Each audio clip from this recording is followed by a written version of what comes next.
Because we sort of talk about questions and precision, because I think questions and precision simply, if we can questions and precision and understanding the sequence that people do things makes a dramatic difference to people's results. I don't think there's any, it's the planes staying up there or falling down. So increasing our skills on that are dramatically useful. And I think NLP is actually really good at that. Let's look at the opposite, the creative side and the hypnotic type stuff. Because we're going to be doing something on hypnosis. In fact, we're probably going to be doing some hypnosis while we do it. Sure. What do you think? What is the best story you've got? Because hypnosis stories are tied up together. What is the best story you've got of somebody gaining from hypnosis or it being useful to somebody? Well, you're using the word hypnosis, and that's cool. I think of it because a lot of people think of hypnosis as I'm going to swing the watch in front of your eyes. Okay, you're allowed to redefine it. You're absolutely. No, I know. Well, I tell people I don't do hypnosis because I'm referring that because of what they would in their mind is what is hypnosis. But the fact is, hypnosis is nothing more than going from one state into another state. So the definition comes under something called altered states. So you go from one state to the next state and back again. So the real question about altered states is this, and it's whose trance are you in and when?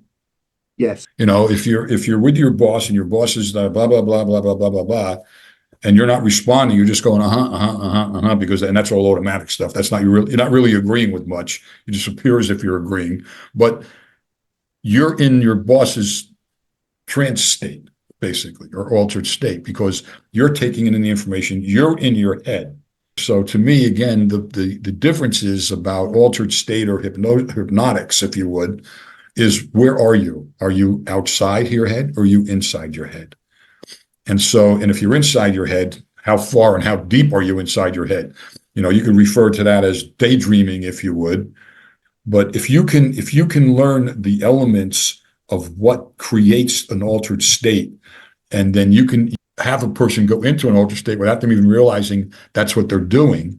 And there's always a concern when people say, "Oh, so you can make me cluck like a chicken." I go, "Not unless you want to cluck like a chicken." And even one funny time, somebody was we were in a seminar, and we were teaching some hypnosis, and someone said to Richard, "Can you get somebody to cluck like a chicken? Can you use hypnosis to cluck? Have somebody cluck like a chicken?" And Richard said, "I don't know. What does a chicken sound like?" And the guy goes, "Cluck, cluck, cluck, cluck," like that. And he goes, "You don't need hypnosis."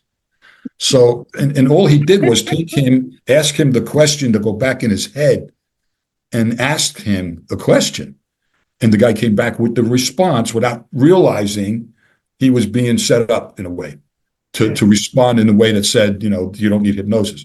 Richard is loaded with humor, by the way. So that's cool. In terms of your communication, if you're well skilled at using, for lack of a better word, hypnotic language, which doesn't mean sit back, close your eyes, and take a nice deep breath.